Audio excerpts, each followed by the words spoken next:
आपको अगर युद्ध समझना है तो युद्ध समझने के लिए आपको सबसे पहले 62 की लड़ाई को समझना होगा, उसके बाद 65 को समझना होगा, उसके बाद 71 को समझना होगा, फिर 99 वाला जो हुआ था वो समझना होगा।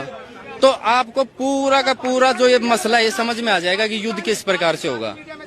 युद्ध जब भी होता है तो सामने वाले को सबसे पहले जो एयर डिफेंस का जो भी मामला होगा, उनका जितनी भी रनवेज होंगे जहां से उनके फाइटर जेट जो चलेंगे हमला करने के लिए, सबसे पहले उनको ध्वस्त किया जाता है। उसके तुरंत बाद थल सेना से अटैक होगा, उनके जितने भी बंदरगाह हैं उनको खत्म किया जाएगा। कि भाई जैसे मान लो चाइना हो गया या फिर कोई और देश जो अपने जिसका स्वभाव है पलटना, जो पलटेगा, अमेरिका जो अमेरिका पलटेगा, स्वभाव है पलटना। क्योंकि अभी देखो उसने जो डोनाल्ड ट्रंप ने दी थी एक स्टेटमेंट दी थी कि अगर इंडिया के ऊपर पाकिस्तान हमला करता है तो सबसे पहले अमेरिका इंडिया के पक्ष में खड़ा होगा।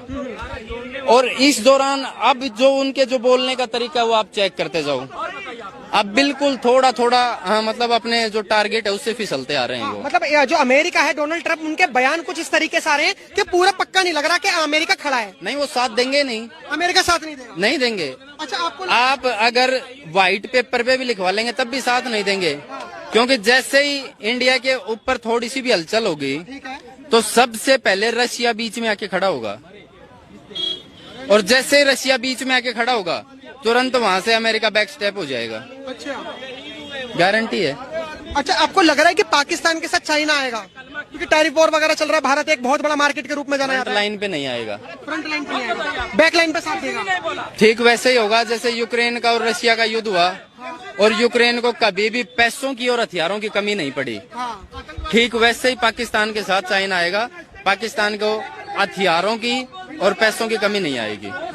तो इससे तो अब आपकी बातें समझ के ऐसा लग रहा है, क्योंकि एज आर्मी पर्सन हो आप, तो मेरे को एक चीज समझ में आ रही है कि जो युद्ध है ये 3-4 दिन का तो नहीं होगा। मैं आपको एक चीज बिल्कुल क्लियर कर देता हूँ, सबसे पहले छोटा अटैक होगा, सिंपल अटैक होगा, छोटा अटैक होगा, और एक पॉइंट को जो मेन पॉइंट है उसको निशाना बनाया जाएगा जहाँ पे जितनी ये आतंकवादी गतिविधियां होती हैं, जहाँ पे हाफिज सईद जैसे लोगों का ठिकाना है, और जैसे ही उस पॉइंट को निशाना बनाया जाएगा और वहाँ पे कुछ जो जितने भी आतंकवादी